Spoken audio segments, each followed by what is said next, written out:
아브라함은 75세에 하나님의 부름을 받아 그의 인생 끝까지 그가 어떤 모습으로 살아갔던지 간에 하나님은 그를 포기하지 않으셨습니다. 비록 그가 하나님을 잊어버리고 약속을 잊어버린다 할지라도 하나님께서는 잊지 않으셨습니다. 비록 그가 어떤 거짓말로 자신의 생명을 살리고자 아내를 누이 동생이라고 거짓부롱하면서 갔었어도 하나님께서는 그들을 구원해 주셨습니다. 비록 믿음이 떨어져서 내 방법대로 그렇게 후계자를 이어가려고 무단히 몸부림쳐 봤었어도 하나님께서 포기하지 않으시고 하나님이 신실한 이상 하나님은 그에게 약속한 그 약속은 반드시 이루신다라고 하는 것이었습니다. 오늘 저나 여러분들의 삶 가운데 약속하신 그 기업과 생명을 누리며 살아갔으면 좋겠다라고 하는 의미를 전하고 싶은 것입니다.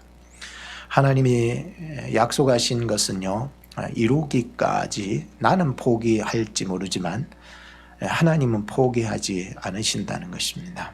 얼마나 귀합니까? 지난 주간에 차가 좀 이상 증세가 나타나기 시작했습니다. 그래서 앞에 사인에 브레이크 체크업 해보라고 자꾸 뜨는 겁니다. 그래서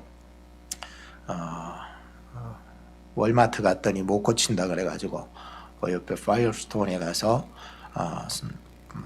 예약을 하고서 가서 맡겼더니 그 시간 돼서 갔더니 이 사람들이 점검해 보더니 브레이크가 마모가 되어서 그 안쪽에 있는 판넬들을 깔아먹었다라고 하는 그 얘기죠. 그래서 그걸 갈아야 된다라고 하는 것이었습니다. 그래서 그 브레이크를 다 고치고 이제 나와서 차를 몰고 집으로 가려는데 그 앞에 마일 수를 보게 되었습니다. 11만 8천 마일을 뛰었더라고요. 예전에 우리 미국에 사는 선배들의 얘기는 그렇습니다. 차를 10만 마일 정도 타게 되면 그때부터 고장나기 시작할 거다. 그 말이 딱 맞는 것 같아요. 그래서 10만 마일 딱 이상 지나면서 차가 여기저기 좀 이상 증세가 발견하는 것을 보게 되었었습니다. 차뿐만이 아니라 사람도 매 마찬가지인 것 같습니다. 어느 정도 나이가 차 들면서 괜히 작은 일에도 짜증이 나고 만사가 자꾸 귀찮아지고 내가 왜 살아? 라고 하는 삶까지 다 잃어버리고 살아갈 때가 종종 올 때가 있습니다. 그래서 별일이 아닌 것인데도 전에는 그냥 쉽게 풀어갈 그러한 일임에도 불구하고 자꾸만 이렇게 우울해진다거나 자꾸만 이 히스테리적인 어떤 이런 마음들이 자꾸 일어날 때가 종종 있을 것 같기도 한데 고개를 끄덕이는 거 보니까 동의하시는 것 같은데요. 갱년기입니다. 남자는 남자의 호르몬이 충만하게 채워질 때에 든든하게 살아갈 수 있습니다. 그리고 여자는 여자의 호르몬이 충만하게 채워질 때에 가볍게 이렇게 거뜬하게 이렇게 살아갈 수 있는데 남자가 남자의 호르몬이 점점 떨어집니다. 일찍 떨어지면은 30대 후반, 40대 되면은 점점 떨어지기 시작하고 50대, 60대 갈수록 점점 떨어져 나가는 게 호르몬인데요. 그러다 보니까는 이 누구나 다 인생이라면 한 번씩 찾아와야 하는, 겪어야 하는 그 갱년기를 맞이하게 될 것입니다. 그게 뭡니까? 늙어간다는 징조입니다. 그래서 점점 우리의 몸도 이런 호르몬의 저하 현상으로 말미암아 우리 몸이 점점 노화되어 가고 있다라고 하는 것입니다. 그래서 만사가 자꾸 귀찮아지고 원망하고 불평하고 남편 보니까 막 짜증나고 부인 보니까 막 짜증나고 그럼 누구 원망할 필요는 없습니다. 자연적인 현상 속에서 우리는 살아가기 때문인 것입니다. 이 차라든지 사람도 그렇지만 신앙에도 갱년기가 찾아올 수가 있다는 것을 보게 되었습니다. 더 이상 믿을래야 믿을 수가 없고 또 믿어지지도 않고 또 믿고 싶어지지 않을 때가 찾아온단 말입니다. 그래서 하나님의 말씀을 보기가 싫고 꼴도 보기 싫고 그래서 일주일 내내 성경을 덮어놓고 사는 경우 말이죠. 일주일 내내 하나님과 대화하기도 싫고 그래서 기도 한마디 못하고 그래도 하루에 3번 밥 먹을 때 기도했던 것마저도 덮어버리고 그냥 밥숟가락 들고 밥만 퍼먹는 그러한 신앙의 갱년기가 올 수 있다는 것입니다. 그냥 하나님의 말씀을 들어도 눈만 멀뚱멀뚱하게 뜰 뿐이지 반응이 사라지기 시작한다라고 하는 것이 성장이 없다는 것입니다. 염려만 쌓여간다는 겁니다. 불평만 자꾸 생겨나가기 시작한다. 그래서 결국 신앙도 포기해야 되는가라고 할 갱년기가 신앙의 갱년기라는 거예요. 아브라함의 이 오늘 본문의 1절을 보면은 99세라고 이렇게 기록을 하고 있는데 바로 이 아브라함의 인생의 갱년기 99세 갱년기가 찾아왔다는 것을 보게 됩니다. 하나님이 말씀하시는데도 그저 웃기고 넘기는 것입니다. 그걸 진실함으로 받아들이지를 못하고 있는 그의 모습을 보게 되었었습니다. 그것은 아브라함이 지금 하나님을 믿기는 믿으나 더 이상 하나님의 전능하신 하나님의 말씀, 하나님의 약속에 대해서는 내가 더 이상 믿지 않는 신앙, 즉 겉으로는 믿는데 그 내용적으로는 헛웃음을 치면서 믿지 않는 그러한 아브라함의 신앙의 갱년기를 보게 되었습니다. 75세에 하나님께서 그에게 약속하셨던 2가지 약속이 있었습니다. 그 하나는 후손에 대한 약속이고 또 하나는 가나안에 대한 약속이었습니다. 그런데 75세에 그렇게 약속을 분명히 하나님께서 해 주셨음에도 불구하고 지금 99세, 즉 24년이라는 세월이 지나가면서 손에 쥐어지는 것이 아무것도 없었다는 것입니다. 신뢰가 가겠습니까? 하나님이? 여러분 생각해 보세요. 신뢰가 가겠냐고요. 겨우 이 아브라함이 이 99세가 되었을 때 일궈놓은 것이라고 하는 것은 그저 나 먹고 우리 가정, 내 부리는 종들, 하인들 몇 사람 해서 좀 먹고 살 만큼의 어떤 물려받은 재산과 더불어서 좀 모아놨던 재산 조금. 그런데 이것은 하나님이 처음에 나에게 약속하셨던 그러한 너 눈을 들어 동서남북을 바라보라. 네가 바라보는 그 모든 지경을 너에게 주리라 하는 그 원대한 약속에 비하면은 이거는 지금 가진 것은 그냥 나 혼자 잘 먹고 그냥 몇 식구들 거느리고 사는 정도. 이거는요 하나님의 약속에 비하면은 너무나도 작은 것밖에 안 되었더니 또 하나는 바로 하늘을 바라보다. 하늘을 바라봅니다. 저 별을 바라보라. 저 별들처럼 너의 자손을 많게 해주리라 라고 하는 약속인데 뭐 그런 약속만 주면 뭐합니까? 지금 나이가 99세요. 24년이 지난 지금까지 뭐라도 기미가 보여야 되는데 기미조차도 보이지 않으니 이게 어떻게 하나님을 신뢰할 수 있겠습니까? 여러분 생각해 보세요. 여러분들이 하나님 앞에 기도하며 하나님 앞에 울부짖은 시간이 얼마나 됩니까? 그런데 하나님께서 들어주시지 않으신다면 여러분들이 하나님에 대한 신앙과 이런 믿음들이 점점 떨어지게 된다는 거예요.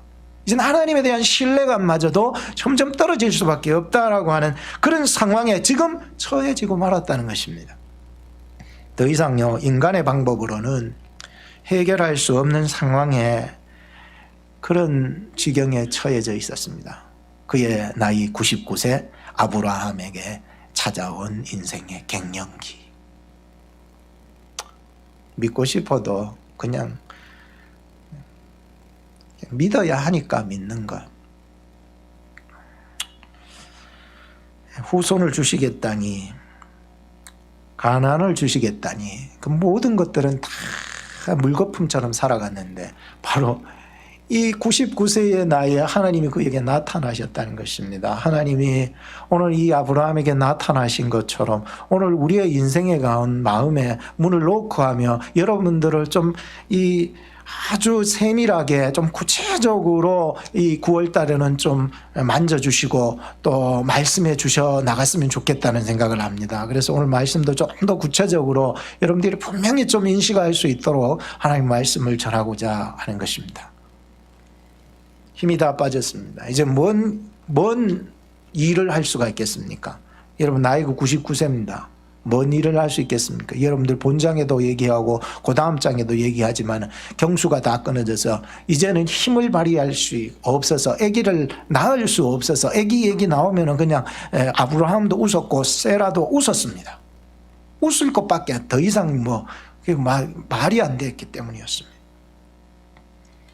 그런데 희한하게 사람은 그렇게 다 포기하고 내려놓고 안 된다고 생각하는 그러한 시점에 하나님께서는 포기할 수 없었습니다. 포기하지 않았습니다. 계속해서 두드립니다. 말씀하시는 거예요. 왜? 그 일을 이루시기까지 말씀하시는 거예요. 오늘날에도 목사님 또 무슨 말씀을 하실까 이런 어떤 기대감을 가지고 오신 분도 있겠지만 또 했던 소리 또 하는 거 아이가 이런 어떤 생각을 가지신다면 좀 깨어나서 오늘을 좀 더 나에게 좀 구체적으로 터치하시는 하나님의 말씀 음성을 좀 들었으면 좋겠습니다. 하나님은 포기하지 않으셔요. 끝까지 말씀하십니다. 내가 포기해도 하나님 포기하지 않으시고 나는 할 수 없다인데 하나님은 할 수 있다 하십니다. 오늘 우리를 영적인 가나안 저 천국으로 인도해 나가시는 하나님의 방법, 하나님의 열심 때문이었습니다. 사람도 열심 있는 사람이 있어야 그 일이 진행이 되지요. 오늘도 우리의 인생이요. 오늘 이 나라 코로나 사태, 이 팬데믹 속에서도 사람들은 다 멈춰도 하나님은 멈추시지 않으신다는 거예요.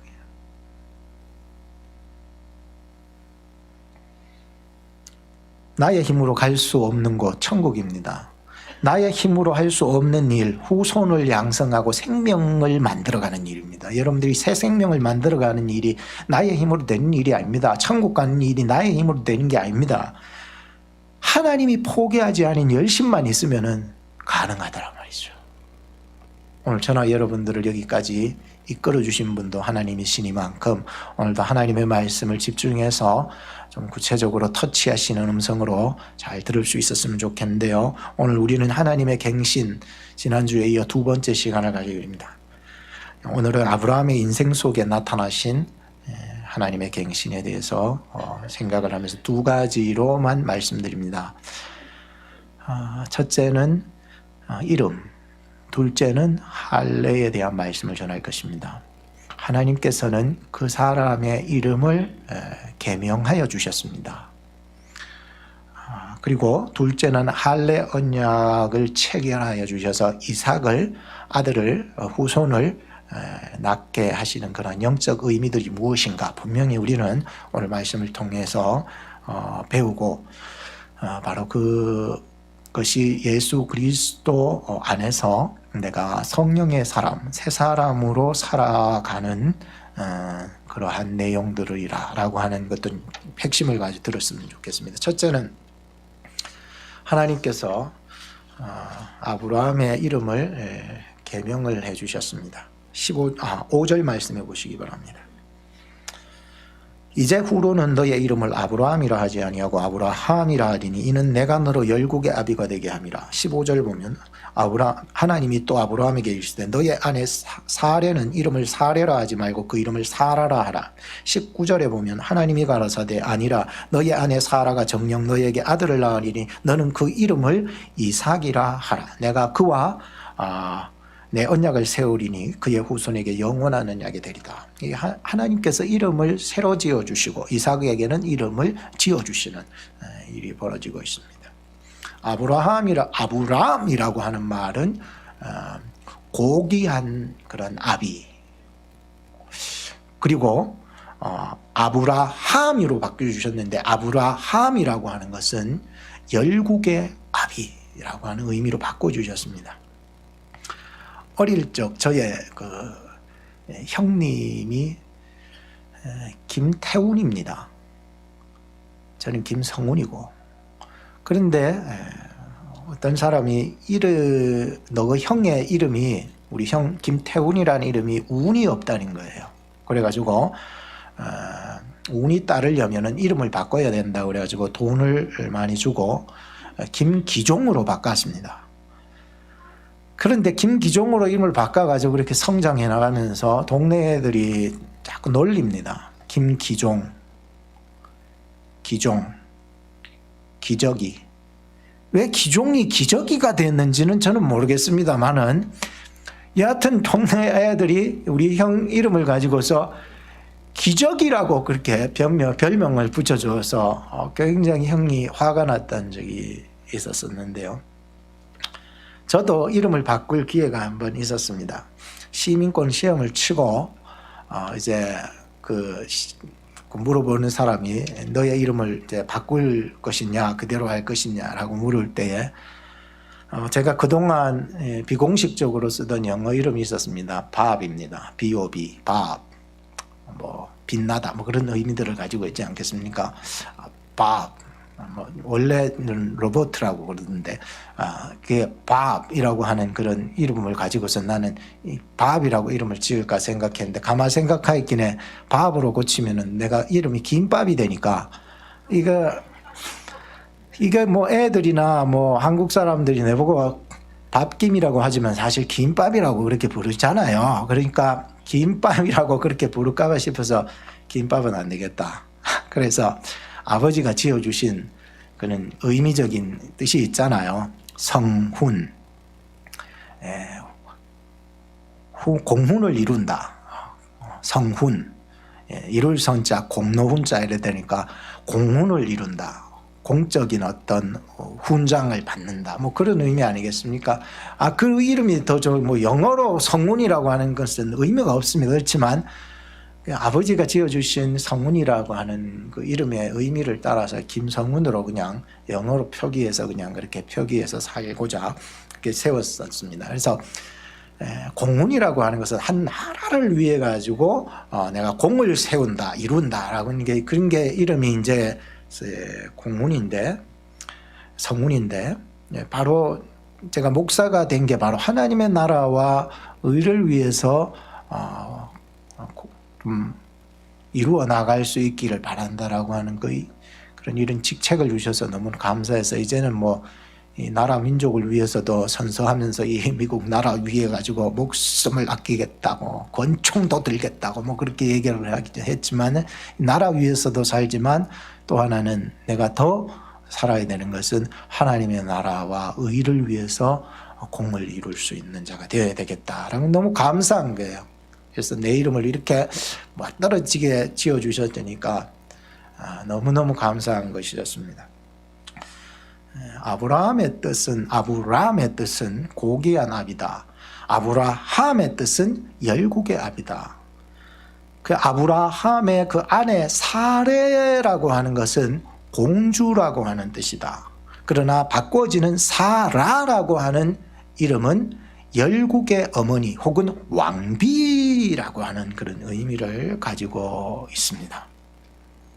왜 하나님께서는 이렇게 이름을 고귀한 아비, 얼마나 좋아요. 저 아버지가 고귀한 아비로 성장하고 말이에요. 저 어머니가 공주처럼 대우받고 살아가면 얼마나 좋겠습니까? 많은 하나님이 이름을 바꿔주시는 데에는 그 의도가 있었다는 것입니다. 그 의도가 뭡니까? 하나님의 새 일을 이루어 나가시기 위해서는 너 한 사람만으로서 고귀한 사람 되지 말고 너 맨날 첫날 철없이 이렇게 받들어 섬겨만 받던 그런 공주로서의 삶만 살지 말고 이제는 너를 통하여서 많은 자들의 아비가 되고 또 많은 자들의 어미가 되어서 살아가라고 이렇게 이름을 아브라함이라 사라라라고 이렇게 바꾸어 지어주었다라고 하는 것입니다. 이 속에서는 그러므로 하나님께서 이 아브라함과 사라를 통하여서 하나님께서 놀라운 일을 만들어 가시고자 하는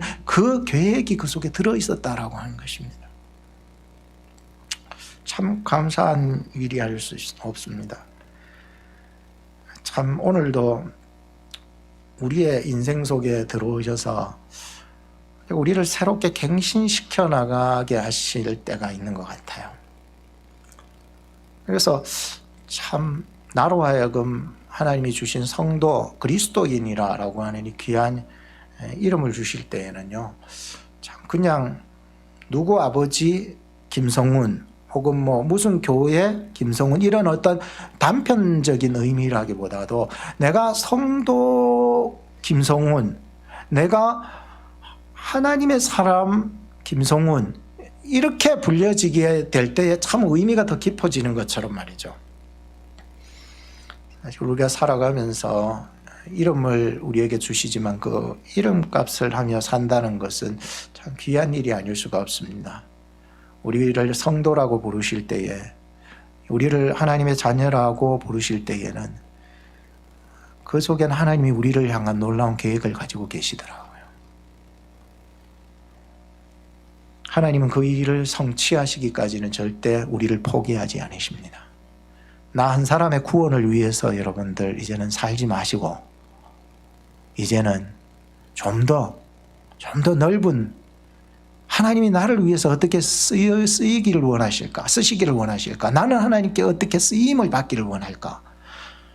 좀 더 내 가정, 내 한 사람, 고귀한 사람 되고 내 한 사람 공주처럼 떠받들어지게 살면 이렇게 얼마나 좋겠습니까만 여기에서 멈추지 말게 하시는 하나님의 계획을 발견할 수 있어야 되는 것이죠.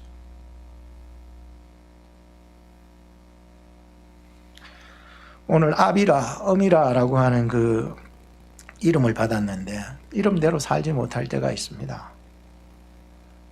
어쩔 때면 아비라는 사람이 어린애가 운다고 창문 밖으로 던지는 그런 뉴스를 보게 될 때도 있고요. 어미라고 하는 사람이 게임에 미쳐가지고 애를 며칠 동안이나 방치하고 게임방에 가가지고 지내던 그런 경우도 있고요. 아비가 되고 어미가 되어도 여전히 아비, 어미가 아니라 겉으로는 아비, 어미인데 늘 살아가는 것은 철부지 어린 아이와 같은 그러한 아비, 어미가 있더라는 것입니다. 여전히 자기만 높여주기를 원하고 자기만 떠받들여 주기를 원하는 그런 아비와 어미가 있더라 말이죠. 그런 아비와 어미가 누굽니까? 아브람이고 그런 어미가 누굽니까? 사레였다라고 하는 것입니다. 이런 인생이 그렇게 고귀하게 떠받들면서 살아가는 인생도 고귀하지만 하나님이 그 아브라함과 사레를 통하여서 하나님이 그 영혼을 통하여서 계획하시는 일이 있더라 말이죠. 그 일을 위해서 이름을 먼저 고쳐주시고 계셨습니다. 오늘도 우리의 이름에 하나님이 터치해 나가시기를 바라요.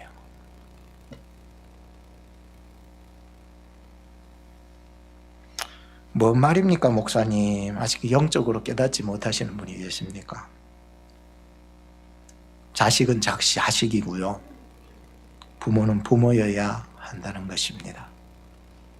이제 하나님의 때가 이르렀고 새로운 일을 이뤄나갈 때가 되니까 하나님이 찾아오셔서 이름을 바꿔주시는 겁니다.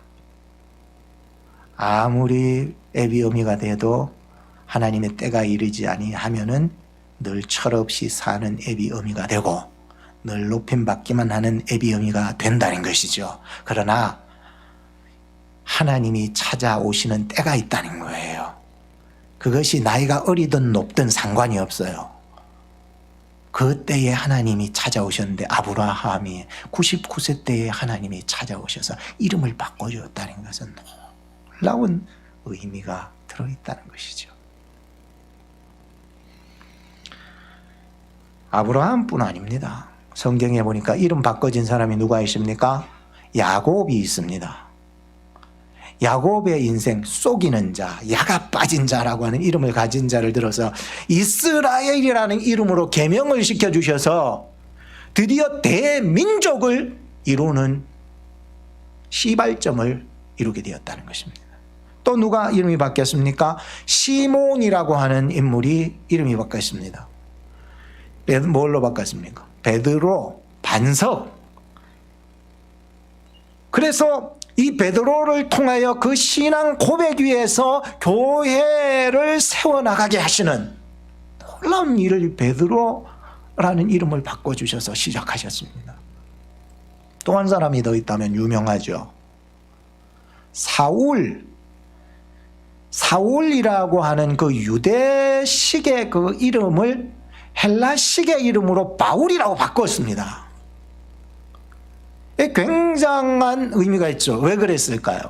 이 사울이라고 하는 유대 전통적인 이름이 헬라적인 이름 바울이라는 이름으로 바꿔진 것은 바로 이 사울을 길어서 바울 만들어서 드디어 이 복음을 헬라 즉 이방 땅끝까지 이르러 복음을 전파하시고자 하시는 하나님의 놀라운 계획이 그 속에 들어있었다는 것을 보게 되었기 때문이었습니다.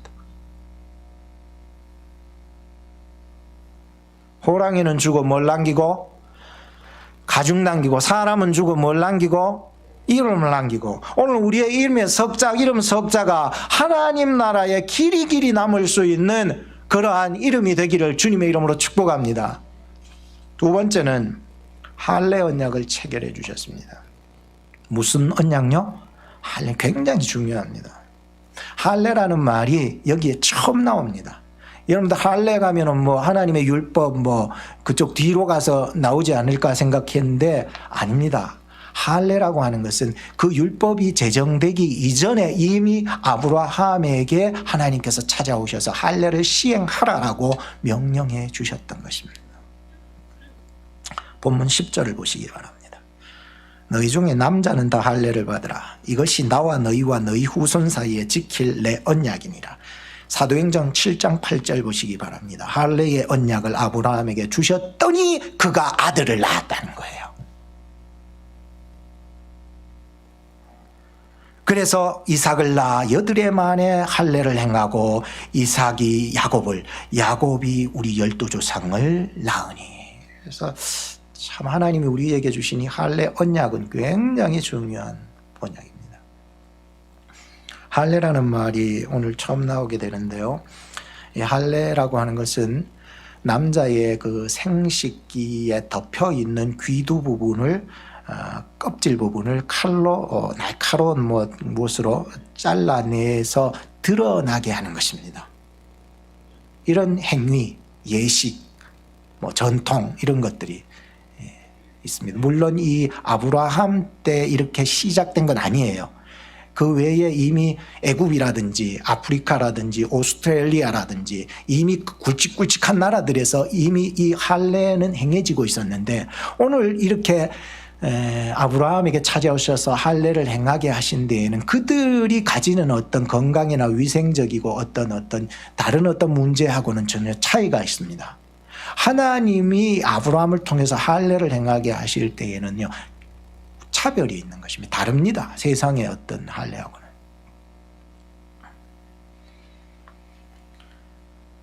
감추어져 있던 하나님의 언약을 드러내겠다고 하시는 하나님의 의지였습니다. 뭡니까? 감추어져 있던 것을 까서 확 드러내겠다라고 하는 것입니다. 이게 하나님의 놀라운 의지가 그 속에 들어있었더라고요. 그건 어떤 상징적인 의미지요.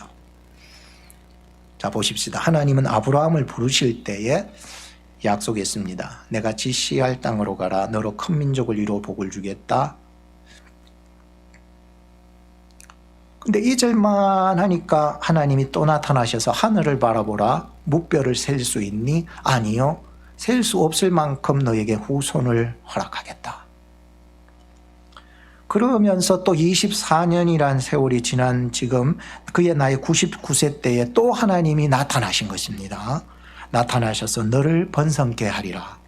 나는 너와 너의 후손의 하나님이 되리라. 가나안의 일부라고 하는 것은 원어적으로는 전체를 말해줍니다. 가나안의 전부를 너에게 더하여 주리라.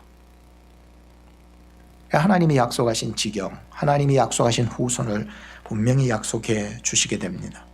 그런데 아브라함의 손에는 지금 잡힌 것이 없습니다. 아브라함의 눈에는 보이는 게 없습니다.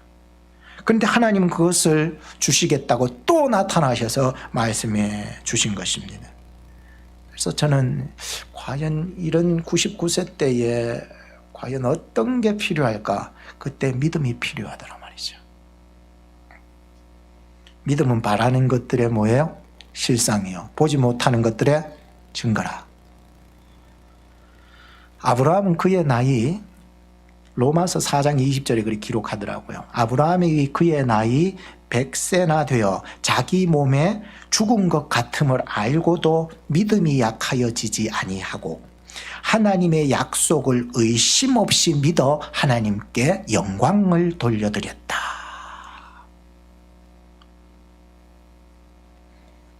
오늘 본문 17절 속에서 다시 보게 되면 아브라함은 엎드려 웃었다라고 했죠. 엎드려서 하나님이 너에게 후손 주겠다, 가나안 다 주겠다 했는데 아브라함이 엎드려서 뭐 했다고요? 웃었대요, 여러분.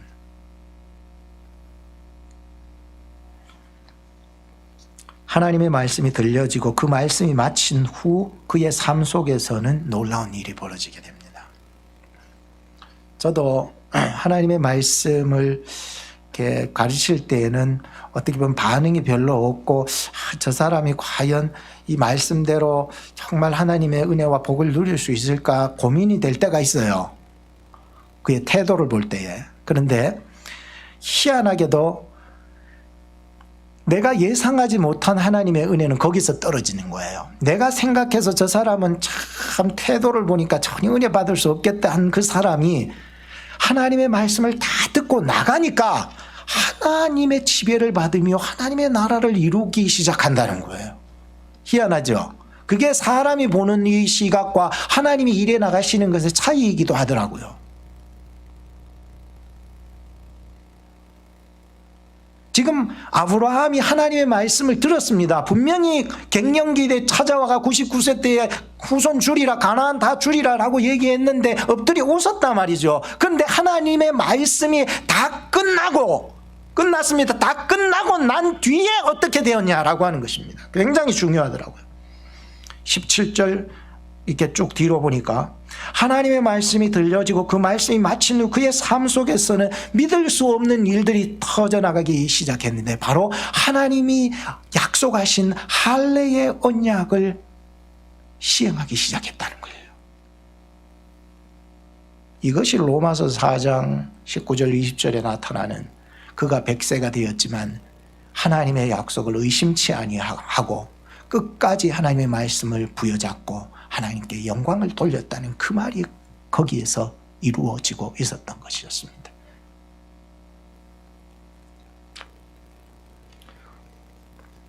아브라함에게는 이런 하나님이 주신 할례의 언약이 있었는데 이것을 오늘날 우리에게 영적인 의미를 분명하게 보여줍니다. 그게 뭐냐 하면은 이 할례의 언약은 예수 그리스도께서 십자가에서 죽으시고 부활로 자신을 드러내는 것이 할례의 언약의 사건이었다는 거예요. 아브라함에게는 할례를 통해서 누구를 낳았어요? 할례 언약을 통해서 할례 언약을 지켜나가니까 누구를 낳았어요? 이삭을 낳았다는 것이에요. 굉장한 영적인 의미가 있어요. 이거 모르면 할례 언약 모르는 거예요.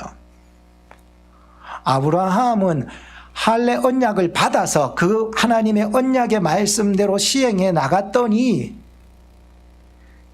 하나님께서 이삭을 허락해 주셨다는 거예요. 아브라함에게는 이런 생명의 놀라운 일을 경험했듯이 오늘날 할례이신 예수 그리스도의 십자가의 사건과 부활, 이것을 통해서 새 사람을 낳는다는 거예요. 오늘 저나 여러분들이 예수 그리스도의 십자가와 부활을 통하여 새 사람으로 난 거예요. 이해가 되셔야 돼요. 빨리. 거듭났다, 중생했다, 뭐 쉽게 우리가 들었었지만 그건 너무 어려운 말이었습니까? 오늘 이 할례의 언약을 통해서 여러분들이 예수 그리스도의 십자가와 부활을 통하여서 우리가 새로 태어났다는 거예요. 그 사람은 나이가 어리고 어머니 뱃속에 들어가서 다시 나오는 이런 의미가 아니라 그 사람이 니고데모처럼 나이가 많아도 주님이 말씀하신 것처럼 육신으로는 전혀 알아들 수 없지만 영으로서만이 깨달아질 수 있다라고 하는 주님의 말씀을 듣고 나중에서야 이 니고데모가 깨달아서 거듭난 것처럼 말이죠. 오늘 우리가 예수 그리스도의 십자가와 부활을 통해서 새 사람으로 난 거예요. 여러분 났습니까? 저나 여러분들은 예수 그리스도의 십자가와 부활을 통해서 그 감추었던 비밀이 다 드러난 것이에요. 새 생명으로. 이제 할례 언약을 받은 자, 즉 다시 말하면 오늘로서 영적인 의미, 즉 성령으로 다시 태어난 자, 새 사람이 된 자 말이죠. 할례 언약을 통하여서 내가 새 사람이 된 자 말이죠. 성령 받아서 새 사람이 된 자 말이죠. 이 사람은 어떻습니까? 육신의 생각을 아니하고 영의 생각을 해나가기 시작한다는 것입니다. 왜냐하면 육신의 생각은 사망이요 영의 생각은 생명과 평안이니라. 여러분 육신의 생각은 하나님과 원수가 돼요. 죽는 거예요. 지옥이에요. 자꾸 육신의 생각대로만 살아가면 절대로 안 됩니다. 성령의 생각, 새 사람의 생각을 가지고서 여러분들의 인생에 생명과 평안이 있는 이 9월달을 만들어 가시기 바라요. 지난 시간 큐티하면서 엘리 제사장이 하나님의 제사장이잖아요. 하나님의 제사장임에도 불구하고 그의 아들들을 범죄하는 것도 멈추지 못하고 또 사무엘이 어릴 적에 하나님의 음성을 3번이나 들어서 엘리를 쫓아왔을 때에도 엘리가 퍼뜩 깨닫고 그 어린애가 뭐합니까마는 불렀습니까? 안 불렀다. 불렀습니까? 안 불렀다. 불렀습니까? 가만히 생각하니 그제서야 영적으로 깨달아지기 시작했다는 거예요. 우둔한 머리가 정말 3번 두드리면 열리는 것 같아요. 그냥 그제서야 우둔한 머리여서 하나님이 부르셨구나. 너 가만히 자다가 하나님이 또 너를 부르시거든. 예, 종이 여기 있습니다. 하나님 말씀하옵소서. 그렇게 얘기하라고 그렇게 단다 일렀습니다. 하나님이 그를 불렀습니다. 그리고는 하나님이 사무엘에게 말씀해 주셨습니다. 내가 저 엘리 제사장의 가게의 언약을 이제는 다 끊어버리리라. 참 무서운 말씀이 아닐 수가 없었습니다. 여러분들 제사장이라고 하면은 그 당시에 하나님을 예배하는 그 예배의 어떤 인도자이고 그런 제사장의 위대한 직분이 이제 끊어진다는 거예요. 그 정말로 하나님의 그 말씀대로 그 아버지도 죽고 그 두 아들 누구예요? 홈리와 비느하스도 대가 끊어져 버렸습니다. 여러분 생명이 그 대에서 그냥 끊어져 버렸습니다. 깜짝 놀랐습니다. 오늘날 만인 제사장이라고 그러잖아요. 목사님만 제사장입니까? 그러면 우리도 제사장입니다. 그런 시대 아닙니까? 엘리만 제사장입니까? 오늘 나도 제사장입니다 라고 하는 시대 아닙니까? 오늘 만인 제사장인 우리 그리스도인이라고 하는 내 모습을 한번 보게 되었습니다. 주님 나는 어떻습니까? 주님 나의 모습은 지금 영적으로 우둔해서 깨닫지 못하는 게 아닙니까?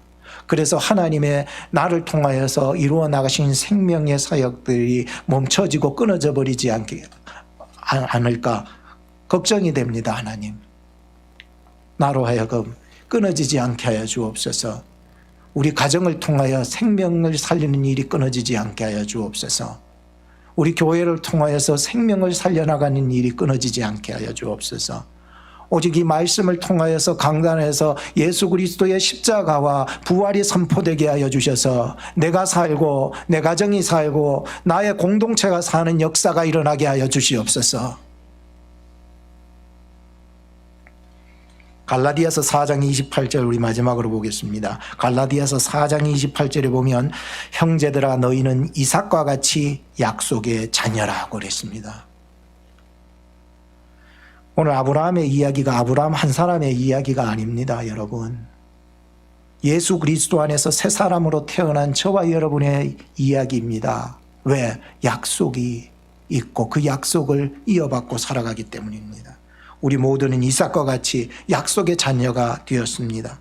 아브라함의 그 할례의 언약 안에서 이삭이 약속의 자녀가 된 것처럼 예수 그리스도 십자가와 부활 안에서 우리가 약속의 자녀가 되었다라고 하는 그 말씀이 갈라디아서 4장 28절의 얘기라는 것입니다. 하나님은 우리를 만나주셔서 갱신하십니다. 죽은 영혼 다시 살려나가시고요. 다시 살리려고 새 사람으로 만드시고요. 성령의 사람으로 약속의 자녀로 삼아 나가십니다. 사랑하는 형제요 자매들이요, 이 한 주간에도 이달 9월에 하나님의 갱신을 경험하셔서 새 사람으로, 성령의 사람으로, 약속의 자녀들로 살아나갈 수 있기를 축복합니다. 이제 결론을 짓겠습니다. 어떻게 하면 우리가 정말 이 하나님의 말씀을 다 듣고 나서 정말 하나님의 그 은혜로 말미암아 우리를 하나님 갱신시켜 새 사람으로서의 삶을 살아가게 이제 하실까 고민했습니다. 그래서 컴퓨터에서 워드 작업을 계속 이제 하고 시간을 봤습니다. 시간이 좀 핸드폰 시간하고 좀 달라요. 여러분 컴퓨터에도 보면은 밑에 보면은 작은 시간이 있어요. 그 시간을 자주 보거든요. 근데 시간이 핸드폰하고 좀 이상한 것 같아요. 차이가 있어요. 그래서 그 시간을 클릭해 봤어요. 왜 자꾸 틀릴까? 그래서 클릭해서 제자리로 옮겨놨어요. 시간을 제자리로 옮겨놔서 올바로 고쳤어요. 그런데 희한하게 조금 있다가 보니까 또다시 시계가 틀린 거예요. 왜 그럴까? 다시 들어가 봤습니다. 다 들어가 보니까는 거기에 보면은 change time zone이 있어요. 내가 어느 존에 살고 있느냐, 어느 지역에 살고 있느냐를 클릭하는 것을 거기에 딱 보니까 내 클릭이 퍼시픽 타임에 들어있는 거예요. 이 태평양 위에 기준 시간이 되어 있는 거예요. 이러니까 자꾸만 나는 그 태평양 위에 안 삽니다. 그런데 태평양 위에 거기 사는 걸로 맞춰져 있는 거야. 그래서 다시 조정했습니다. 센트럴 타임으로. 그때 제가 깜짝 놀랐어요. 우리 교회도 센트럴인데 항상 우리의 마음이 저 멀리 태평양 위에 우리의 마음이 가 있다면 항상 이 시간은 맞지 않지만 이 시간을 고쳐서 센트럴 타임 존에다가 맞추니까 그제서야 시간이 맞아떨어지기 시작하는 것이었습니다. 오늘 하나님께서 우리를 향한 놀라운 시간이 있습니다. 우리를 위하여서 쓰시고자 하시는 놀라운 계획이 있으십니다. 이 한 주간, 이 한 달 갱신이란 주제로 계속해서 말씀을 들어나갈 때에 하나님께서 우리를 세밀하게 구체적으로 터치해 나가시는 한 주가 되기를 축복합니다. 기도하겠습니다. 하나님 감사드립니다. 이번 한 주간도 아브라함의 인생 속에 나타나셔서 하나님의 갱신을 보여주시면서 우리 인생 속에서도 하나님이 찾아와 주셔서 구체적으로 만나 주시기를 원하고 원합니다. 말씀하여 주시옵소서. 죽어가던 영혼 다시 갱신시키사 산 소망 얻게 하시고 할례 언약 대신 예수 그리스도 십자가와 부활의 약속을 믿음으로 붙잡게 하시고 의심하는 마음 사라지게 하시고 염려하는 마음 사라지게 하시고 불신하고 미워하고 옹졸했던 마음이 사라지게 하여 주시옵소서. 이 한 주도 주 안에 새롭게 살아가기로 다짐하고 그런 마음마다 천군 천사로 우리 성도님들을 호위하여 주시옵소서. 우리를 구원하시기 위해 십자가 지시고 부활하사 영생을 허락하신 우리 구주 예수님 이름 받들어 기도 올리옵나이다.